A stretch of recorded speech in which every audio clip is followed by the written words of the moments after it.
diamonds is an unbid suit. And you have a full, legit sequence there. King, queen, jack. We're not even stretching with king, queen, fourth like we saw before. Okay, so you're planning to lead the king of diamonds here. And this is the dummy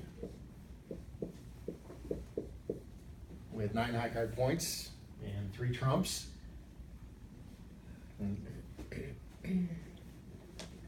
Now, partner has no spades. This time your opponents are in a 9-card spade fit, getting a 4-0 break.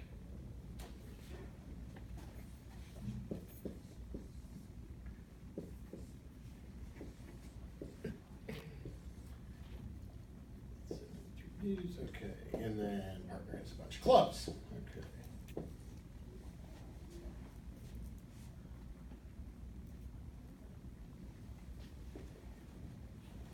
And you might think that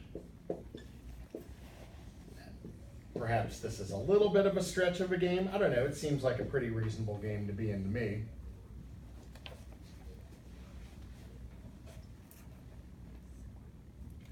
Maybe a little short on high card points, but you know, declare is 6-4, has some shape here, right?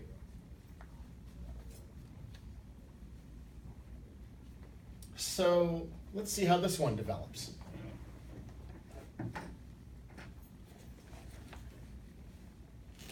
So you might think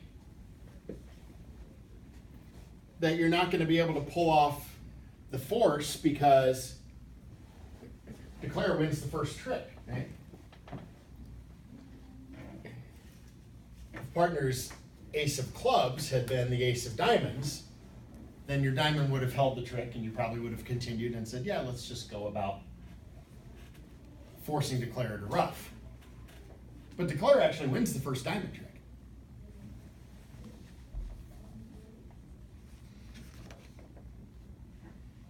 Well, what happens next?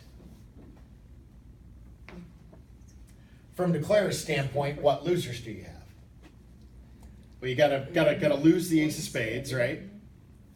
Gotta lose the ace of clubs, and you will have to finesse for the king of hearts. But even if the heart finesse fails, doesn't it look like declare has 10 tricks? Lose 2 aces and the king of hearts. I mean, all the other hearts are good. They have queen, jack, 10, and 9. Once the ace of clubs is out, they've got, you know, the king and or queen still over there in dummy to cover the other club loser. Don't have any more diamond losers. Started with singleton ace. This looks like, I mean, this looks like a very safe hand. And the defense has the ace of spades, but the rest of their spades aren't that good. I mean, you've got all the fillers there, right? All the intermediates. Queen, jack, 10, 9. This is kind of deceptive. This looks like a rock solid game. But let's see what happens. All right, so you figure, all right, well, let's go ahead and get the ace of trump out before we go about our other business. We're going to have to lose that. Okay, you don't have to duck here, right? I mean, dummy's flat anyhow, right? There, you know, it's not like declare is going to be roughing anything in the dummy. Dummy's 4-3-3 shape. So you don't have to worry about ducking or anything like that. If you do duck the first spade, you can go ahead and win the second. It's not going to make one bit of difference. Declare is probably going to keep working on spades. So, okay, so you take the ace, and that's gone. And, all right, well, partner can play their biggest spot in the signal and say, hey, I have the ace of clubs. All right, that's fine. If partner has the ace of clubs, it's not going anywhere. I mean, if, you know, as long as declare has at least a club, you see the king, queen, and dummy. No urgency to switch to a club, even if partner says, hey, I like this. And you also don't know how many diamonds declare has, right? So why not at least try and cash another diamond? Right? Your king forced the ace, and you have queen, jack, and dummy has little ones. Okay, so let's do that. Queen of diamonds.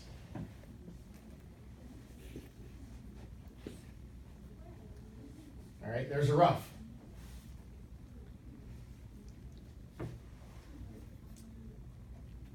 Well, now what?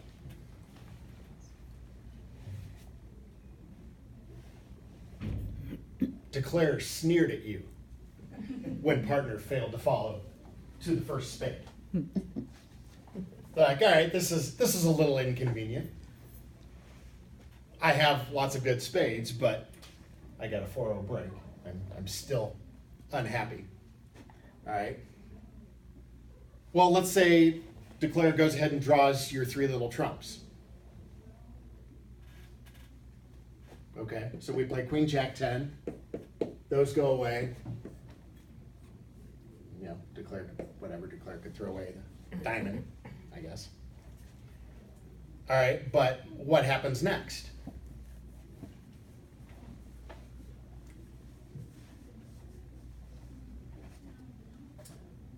Well, what if Declare decides to take the heart finesse now? Well, it goes small, small, and your partner wins the king, right? And what does your partner do? Good partner doesn't try to lay down the ace of clubs now. No, diamond. They go ahead and play another diamond. Because what does that do? That's the last trump.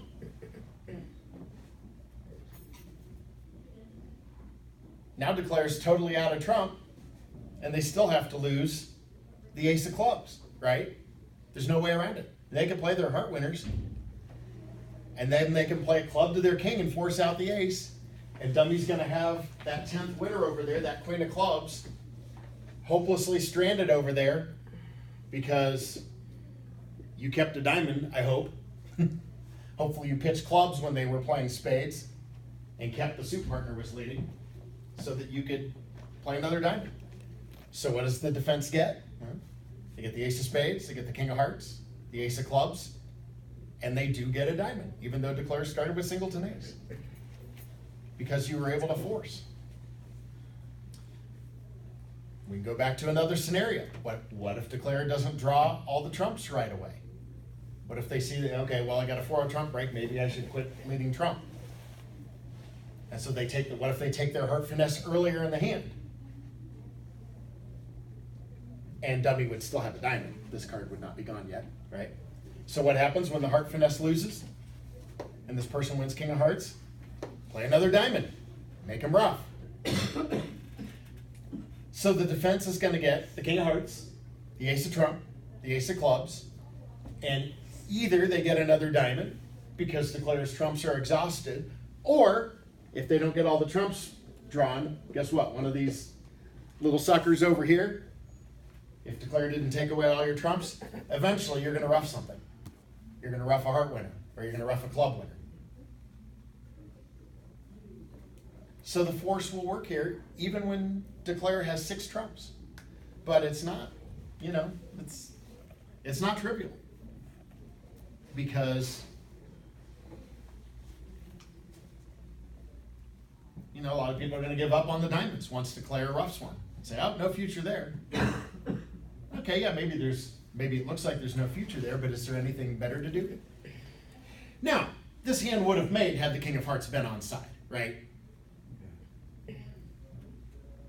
And it's a matter, and the issue on this hand is not, it's not so much that the king is offside, because we said when the hand first came down, we said, well, yeah, they can afford for the king to be offside, and it looks like they still have 10 tricks. That's not the issue. The issue is that when it's offside, you have given up the lead one more time. That's what you can't afford to do. Because every time you give up the lead, defense is pounding those diamonds, making your life miserable. It's relentless. Right? Sometimes you see, and I have sometimes when I'm playing with students, I see students do this, and I try not to cringe at the table when I'm the dummy, but sometimes I can't help it. Sometimes I see that the defense has led a suit, and Declare is short in it, so I see Declare rough. Oh, okay, good. We don't have any more losers here. Declare was able to rough that. And then what do I watch my partner do? I watch them cross to the dummy in another suit and then rough the suit. And go to dummy and rough in their hand. It makes me twitchy. It's what we call it the self-imposed tap. The defenders didn't do it to you, you did it to yourself. And what I always say after this, Hans, is I'm like, why is it so important to you to rough those losers in your hand? If the defense makes you do that, fine. You know, if they gain the lead and they force you to rough, and you have to have a shot to make the contract, fine. But don't do it to yourself. Let them get the lead and figure out that they need to do it to you. You know, and this is one of those temptations that I think people have when they play in suits. They want to cross to the other hand and give themselves a rough. You know, but the thing is that can happen anytime. You know, that's not what needs to happen. You know, I mean, when you're playing a suit contract, any suit that you are short in, and you can eventually rough, well, that can happen anytime, right? I mean, so I always say, why are you so concerned with doing this early in the hand? This is not where your tricks are coming from. You have other winners you need to set up. You need to be working on other suits. And then in that process, you may give up the lead and they may force you to rough. Okay, fine, you've got to deal with that when they do it to you, but don't do it to yourself. Normally on hands where you would deliberately be roughing in the long hand would be the kind of situation where either that's the only way to get to your hand to finish drawing trump, and maybe you can afford to do it once, or maybe you're not drawing trump and it's a hand that you have decided to play as a full cross rough. And in that case, you're just going rough, back and forth from your hand to the dummy, and you're probably not drawing trump at all. Right. Which is a very good line of play for certain hands. And then that would lead to situations that we'll look at next time, where we talk about cutting down roughing power, where as a defender you want to prevent them from doing that.